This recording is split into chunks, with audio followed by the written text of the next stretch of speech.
Well, hello everybody. This is a talk all about white dwarf stars.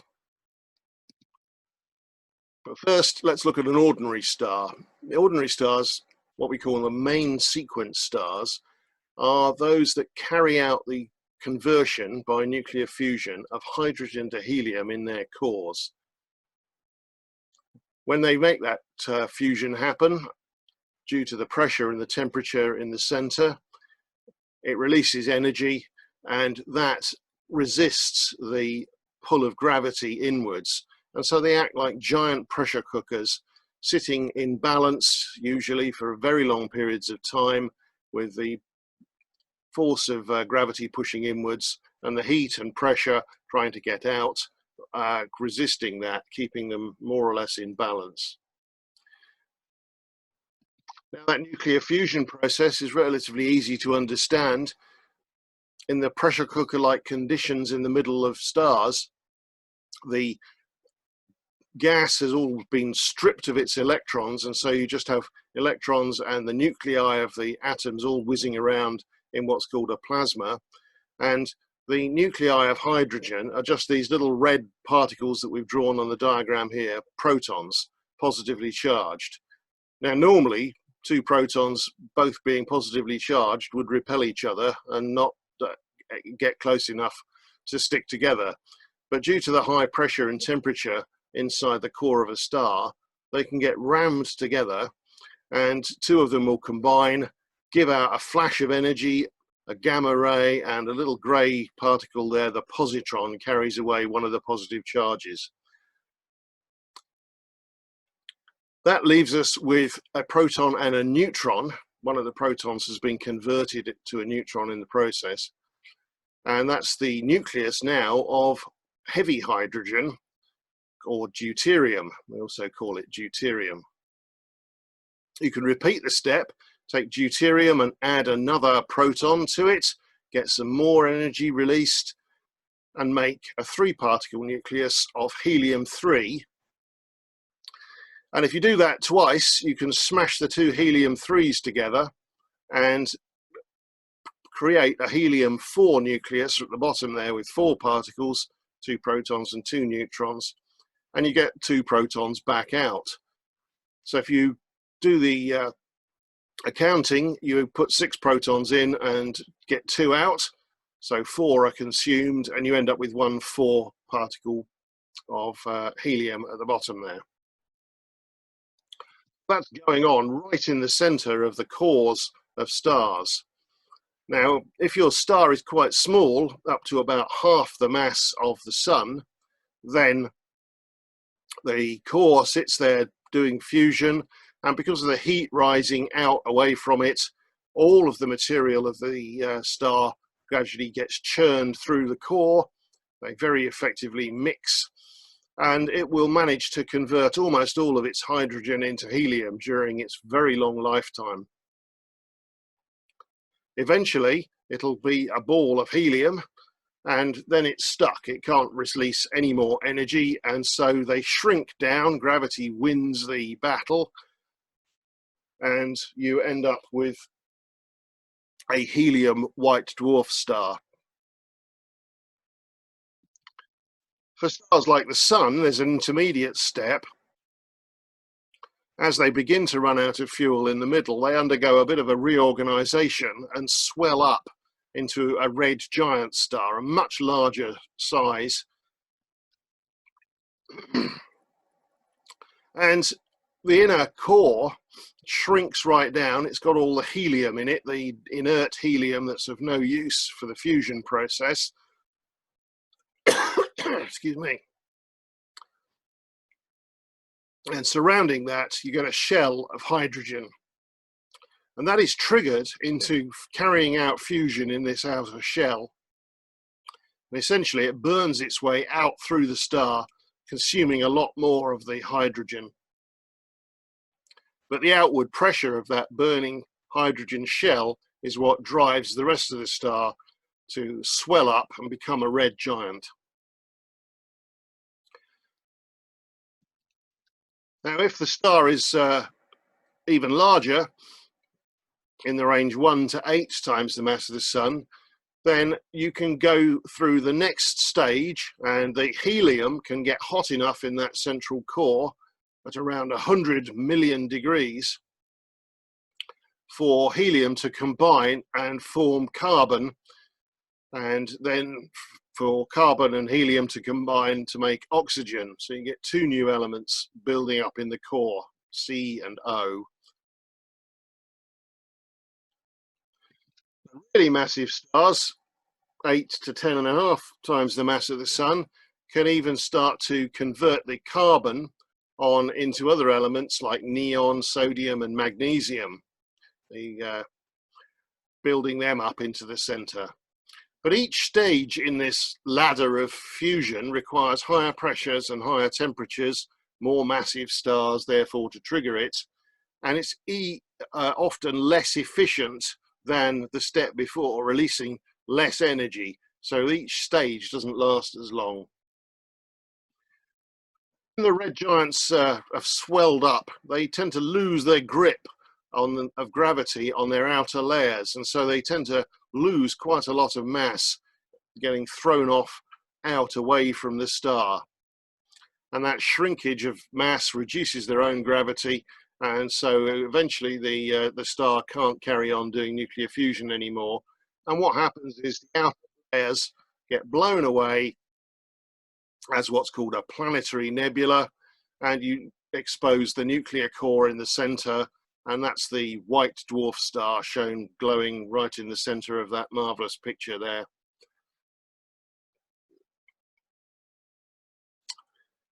The White Dwarf Stars were first discovered when Friedrich Bessel was looking at how the star Sirius was moving across the sky, and he noticed that it was wobbling backwards and forwards with a period of about 50 years. You can see that in the graph there. It's doing this rather curious to and fro movement as it traversed across our line of sight. And what he reasoned was that it must have an unseen companion that was pulling on it, and in fact they would be orbiting their common center of mass. But we couldn't see that companion, and that was rather curious because it would need to be quite large and quite massive to move a star like Sirius around. In 1862, a few years later, the manufacturers, Alvin Clarke, makers of very fine telescopes, were building what was then the largest refracting telescope in the world, the 18.5-inch at Dearborn in Chicago, and they used the star Sirius as a test target, and they noted that it did indeed have a dim star close to it. Magnitude 8.4 is about 10,000 times fainter than the main star, which explained really why we weren't able to see it before. We now call that star Sirius B, or the pup, because Sirius is the dog star. Two do indeed orbit each other around their common center of mass every 50.1 years, much as Bessel had figured out. And we've got a plot of their movement on the right-hand side there. They co-orbit round that point right in the center. Because we can see both of them and track the orbits, where you can use Newton's laws of gravity and Kepler's laws of planetary orbits to work out the solar mass equivalent of each of them, and it turns out that the main star is 2.1 times the solar mass, and the faint companion is just under 1. Now that's quite interesting, that a star of mass 98% of the mass of the sun should be 500 times less bright, but have a temperature much hotter at 25,000 degrees and be giving off X-rays. And there's a picture on the right there of the X-ray image of Sirius, the main star, with its little companion giving off X-rays as well. And the term White Dwarf Star was coined for these after they were discovered. And what they are the collapsed cores of these moderate mass stars when they've reached the end of their life. They've gone through that red giant phase, and they are about the size of the Earth, but the mass of the sun approximately, and 1 ton of a white dwarf star would only occupy same size as a sugar cube, a cubic centimetre. Incredibly dense. They're 1,000,000 times more dense than the matter of the Earth. And so here we have a diagram that shows the life cycle of a star like the Sun. I'll use the pointer. We start over here, the birth of the star in a nebula that collapses under gravity. The star forms in the center. It goes through the main sequence all the way along through its life until it gets to about 9 billion years old in the case of the Sun, when it starts to swell up. This is the fuel in the core running out and the reorganization of that helium core with the hydrogen burning shell. And it then becomes a full red giant, puffs off its outer atmosphere as a planetary nebula and forms a white dwarf.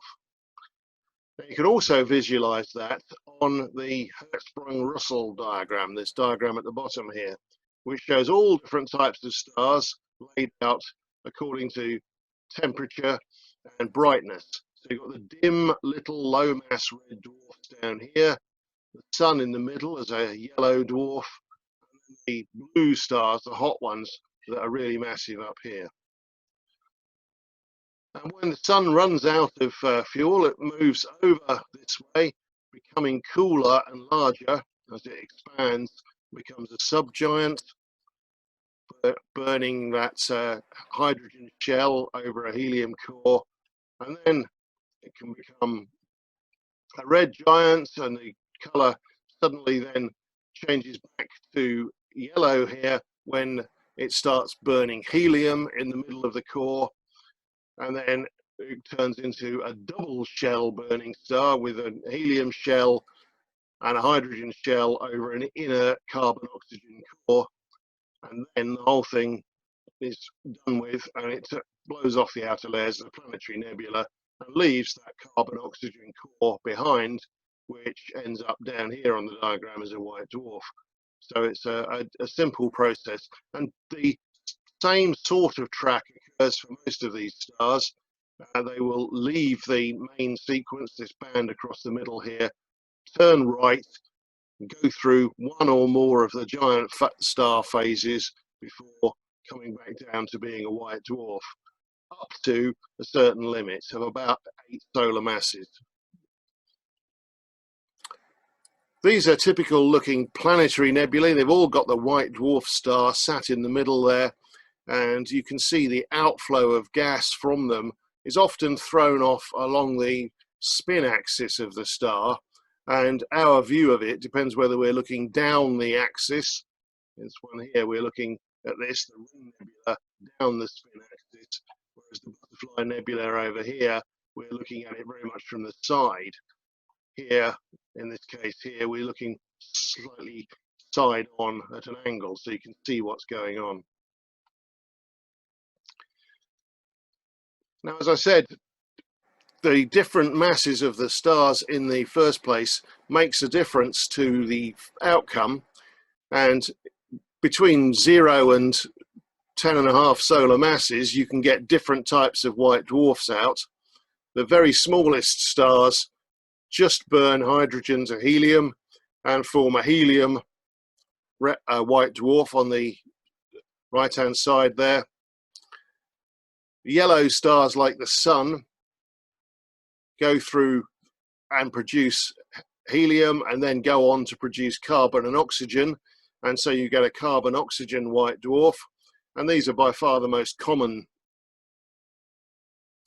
And the reason for that is that the process to create the helium white dwarfs in the top 2 cases, in the smallest and the second smallest classes of stars, takes so long that it probably hasn't happened in the age of the universe yet. But eventually those will be the dominant type, because there are far more small stars than big ones. And then the biggest stars in this category, the 8 to 10.5 solar mass stars, go on and fuse beyond carbon and oxygen to make neon and magnesium and other light metals in the core and produce these rather rare oxygen, neon, magnesium stars. Now those bottom ones are slightly oddball case, as we will see later. So what's going on inside all of these white dwarfs is that you've got a sea of electrons that have been stripped away from their parent nuclei, and the atoms have been torn apart by the heat and the temperature. And they're probably at a temperature of 10 million degrees right throughout the body of the star.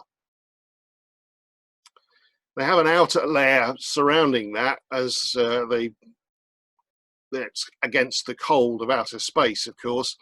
And so the outside temperature can be 150,000 degrees down to perhaps 4,000 degrees in the case of some of the oldest and smallest mass ones.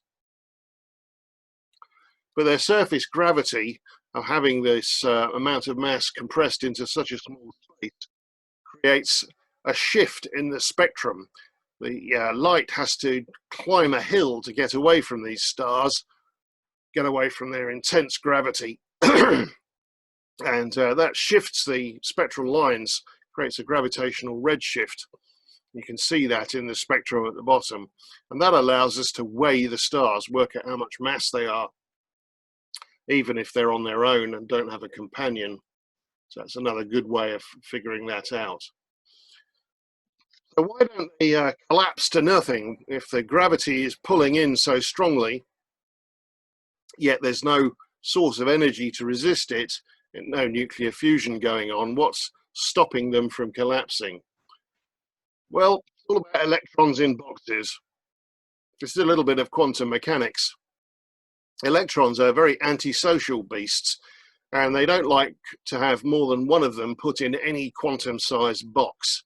So if you imagine the star to have lots and lots of boxes occupying its volume, and the ones across the bottom are the lowest energy boxes, and then the energy increases as you go further up the screen. The electrons can sit there all in the nice bottom lowest energy state, as I've drawn it to begin with. But if you squeeze the box, you're okay to start with because you can get rid of a couple of empty boxes there. But if you keep on squeezing a star, then it's reducing its volume enough. Then you start forcing the electrons to have to climb the energy ladder. So the pressure of gravity is pushing inwards, but it's forcing those electrons into higher and higher energy states. And they don't like that. It costs energy, you have to do work to achieve it. And so the result is a resistance force that is really the electrons wanting to get back to the lower energy state, but not being allowed to do so. And so that resists gravity, and it's that electron pressure that holds the star from collapsing. This was all figured out by Chandrasekhar. He did the mathematics to work out that the electron pressure was able to resist gravity up to a limit of 1.44 times the mass of our sun. Gradually, as you increase the mass of a white dwarf, gravity forces those electrons higher and higher into a smaller and smaller volume, but higher and higher energy states. And so the white dwarfs get smaller and smaller, and eventually the pressure and the temperature in the middle triggers off a thermonuclear explosion. The carbon in the middle of these carbon-oxygen white dwarfs detonates all at once in a huge explosion and tears the star apart. And so you can see in that diagram on the right there, what happens is if the white dwarf star forms and is then able to pull material from an expanded companion that's in the red giant phase, then it can become overwhelmed. It shrinks, it pulls in more material, it shrinks a bit more, eventually reaching that critical pressure and temperature to cause the carbon to start fusing into heavier elements in the center. And that's a runaway process because it releases energy, blows the whole star apart. And so because most stars are born in binary systems, our sun is an exception, being on its own. It's really quite common for one of the stars to reach the end stage and form a white dwarf, and then the other one to catch up and form a red giant. And so these binary systems going on to form these type 1a supernovae are really quite common. Here's one blowing up in a distant galaxy. It's the bright object at the bottom left there, and you can compare its brightness to the whole of the center of the host galaxy that it was part of. Very, very powerful output of light indeed for the duration of the explosion. And because they all explode when they reach this same mass, the Chandrasekhar limit, they all detonate with the same power output. That means we can use them as standard candles. The idea is that a candle of equivalent brightness will look brighter if it's nearby and proportionately fainter according to the inverse square law as it's further and further away from you. And so if you know the power output of the candle and you look to see how bright it appears to be, you can work backwards to the distance. And that means we can use these type 1a supernovae that explode all with the same power as distance markers. If you look at how they explode, they all have this characteristic light curve. From the initial explosion, they brighten and then fade, and then there's a little kink as the light changes as it fades down, and different radioactive elements decay at different rates, giving this very characteristic shape. And you can standardize them for distance and plot them all on top of each other as shown on the right there, and you see they all fit the same idea. Now this was used famously, got a Nobel Prize for this one, with Saul Perlmutter using it to compare the distance established by white dwarfs and type 1a supernovae against the other measure of how far away things are, which is the redshift caused by the expansion of the universe. And by looking at the two and comparing the different distant estimates for distant galaxies, he was able to figure out that the universe is expanding not at a constant rate, but getting faster and faster. And therefore there must be something pushing the universe apart, and that something is given the name dark energy. Now, unfortunately, we have since then found one or two examples of type 1a supernovae that appear to have been exploding with disproportionately large masses. And perhaps this one here, SN 2009 DC, is a good example. It's shown with the big black circle on the left-hand diagram, which puts it rather away from where the standard light curves are. And we think that somehow it was rather an unusual white dwarf explosion, where it seemed to have got a nickel iron core. So it may have been just an oddball. But the latest research is that the classical accretion binary model of a type 1a supernova may not be the whole entire story. When they have that accretion disk feeding off the material of the expanded red giant, they should emit considerable amounts of X-rays. And studies of elliptical galaxies shows that there just aren't enough X-rays coming from those galaxies to account for more than about 5% of the type 1a supernovae. So this says that there must be another mechanism at play producing those type 1a explosions. And around 95% of all of the supernovae are not from this accretion model. They could be from the collision of two co-orbiting white dwarfs. And maybe this all means that we need to re-look at their use as standard candles, and perhaps this is going to change our ideas about the business to do with dark energy, because if that result turns out to be based on an assumption that they're all from the Chandrasekhar limits, and yet many of them are not, they might result from two white dwarfs colliding, for example, then that could be quite a problem. So watch this space. Well, thank you very much. Do click on the subscribe link if you want to be informed about new videos that are coming from my collection, and we'll see you all later.